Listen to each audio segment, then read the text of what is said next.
ಅಳವಡಿಸು ಅಳವಡಿಸು ಇದಕ್ಕೆ ಇಂಗ್ಲೀಷ್ನಲ್ಲಿ ಹೇಳ್ತೀವಿ ಫಿಟ್ಟಿಂಗ್ ಫಿಟ್ಟಿಂಗ್ ಅಂದರೆ ಅಳವಡಿಸು.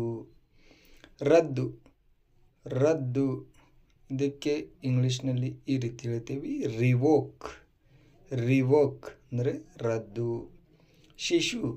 ಶಿಶುವಿಗೆ ಇಂಗ್ಲೀಷ್ನಲ್ಲಿ ಈ ರೀತಿ ಹೇಳಬೇಕು ಇನ್ಫ್ಯಾಂಟ್ ಅಂದರೆ ಶಿಶು. ನೆಕ್ಸ್ಟ್ ಸಹೃದಯ ಇದಕ್ಕೆ ಹೇಗೆ ಹೇಳಬೇಕಂದ್ರೆ ಕೈಂಡ್ ಹಾರ್ಟೆಡ್. ನಂಬಿಕೆ ಇದಕ್ಕೆ ಈ ರೀತಿ ಹೇಳಬೇಕು ಟ್ರಸ್ಟ್ ಅಂದ್ರೆ ನಂಬಿಕೆ. ಒಪ್ಪಿಕೊಳ್ಳಿ ಇದಕ್ಕೆ ಹೇಳಬೇಕು ಎಕ್ಸೆಪ್ಟ್ ಅಂದರೆ ಒಪ್ಪಿಕೊಳ್ಳಿ. ಸುಂದರ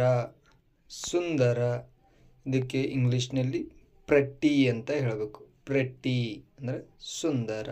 ನೆಕ್ಸ್ಟ್ ಅಗಲ ಅಂದರೆ ಸುತ್ತಳತೆವಲ್ಲ ಆ ರೀತಿ ಅದಕ್ಕೆ ವೈಡ್ ಅಂತ ಕರಿತೀವಿ. ವೈಡ್ ಅಂದರೆ ಅಗಲ. ಯಾರನ್ನಾದರೂ ವಂಚಿಸಲು ಅಥವಾ ಯಾರನ್ನಾದರೂ ವಂಚಿಸು ಅದನ್ನು ಇಂಗ್ಲೀಷ್ನಲ್ಲಿ ಟು ಫ್ರಾಡ್ ಸಮವನ್.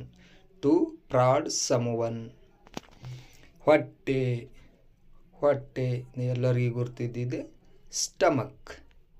ಸ್ಟಮಕ್ ಅಂದರೆ ಹೊಟ್ಟೆ. ನೆಕ್ಸ್ಟ್ ಸಂಯೋಜಿಸಿ ಮಿಶ್ರಣ ಮಾಡಿ ಕಂಬೈನ್ ಮಿಕ್ಸ್. ಮುರಿದ ಸ್ತನ ಅಥವಾ ಕತ್ತರಿಸಿದ ಸ್ತನ ಅತೀವಲ್ಲ ಆ ರೀತಿ ಫ್ರ್ಯಾಕ್ಚರ್ ಬ್ರೀಸ್ಟ್.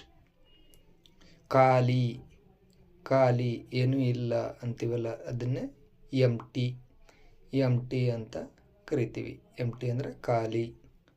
ಕಪ್ಪು ಚುಕ್ಕೆ ಇದಕ್ಕೆ ಇಂಗ್ಲೀಷ್ನಲ್ಲಿ ಬ್ಲ್ಯಾಕ್ ಸ್ಪಾಟ್ ಅಂತ ಹೇಳ್ತೀವಿ.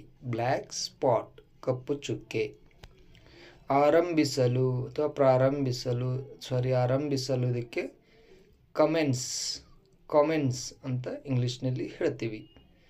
ಧೈರ್ಯಶಾಲಿ ಅಥವಾ ದಿಟ್ಟ ಅಂದರೆ ಕರೇಜಸ್ ಬೋಲ್ಡ್. ಜೀವನೋಪಾಯ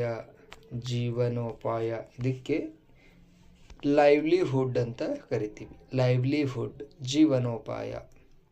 ಯಾವುದೋ ಒಂದು ಸಂಪೂರ್ಣ ನಿಷೇಧ ಇದಕ್ಕೆ ಇಂಗ್ಲೀಷ್ನಲ್ಲಿ A complete ban on something ಅಂತ ಹೇಳ್ತೀವಿ. ಸಾಕಷ್ಟು ಆಕರ್ಷಕ ಅಥವಾ ಬಹಳ ಆಕರ್ಷಕವಾಗಿದೆ ಅನ್ನೋಕ್ಕೆ ಪ್ರೆಟ್ಟಿ ಅಟ್ರಾಕ್ಟಿವ್ ಅಂತ ಹೇಳಬೇಕು. ಪ್ರಾರಂಭಿಸಿ ಅನ್ನೋಕ್ಕೆ ಸ್ಟಾರ್ಟ್ ಇನಿಟಿಯೇಟ್. ಹುಚ್ಚು ಹಿಡಿದಿದೆ ಅನ್ನಬೇಕಂದ್ರೆ ಗಾನ್ ಮ್ಯಾಡ್ ಅಂತ ಹೇಳಬೇಕು. ಗಾನ್ ಮ್ಯಾಡ್ ಅಂದರೆ ಹುಚ್ಚು ಹಿಡಿದಿದೆ. ಬೇಡಿಕೊಳ್ಳಿ ಅನ್ನೋಕ್ಕೆ ಇಂಪ್ಲೋರ್ ಅಂತ ಹೇಳ್ತೀವಿ. ಕಡಿಮೆ ಅಡಿಯಲ್ಲಿ ಅಂಡರ್ ಲೋವರ್ ಅಂದರೆ ಕಡಿಮೆ ಅಡಿಯಲ್ಲಿ. ಆರಂಭ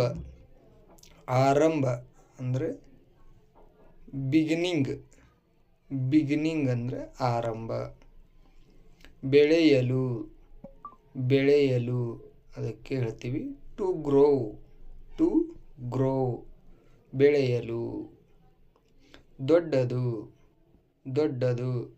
ಇದಕ್ಕೆ ಲಾರ್ಜ್ ಅಂತ ಕರಿತೀವಿ. ಲಾರ್ಜ್ ಅಂದರೆ ದೊಡ್ಡದು. ನೆಕ್ಸ್ಟ್ ಸೆಂಟೆನ್ಸ್ ಖರೀದಿಗೆ ಇಂಗ್ಲೀಷ್ನಲ್ಲಿ ಹೇಳ್ತೀವಿ ಪರ್ಚೇಸ್ ಅಂದರೆ ಖರೀದಿ. ಅರ್ಹತೆಗೆ ಇಂಗ್ಲೀಷ್ನಲ್ಲಿ ಮೆರಿಟ್ ಅಂತ ಹೇಳ್ತೀವಿ. ಚತುರ ಇದಕ್ಕೆ ಇಂಗ್ಲೀಷ್ನಲ್ಲಿ ಕ್ಲೇವರ್ ಅಂತ ಕರಿತೀವಿ. ಚತುರ. Thank you.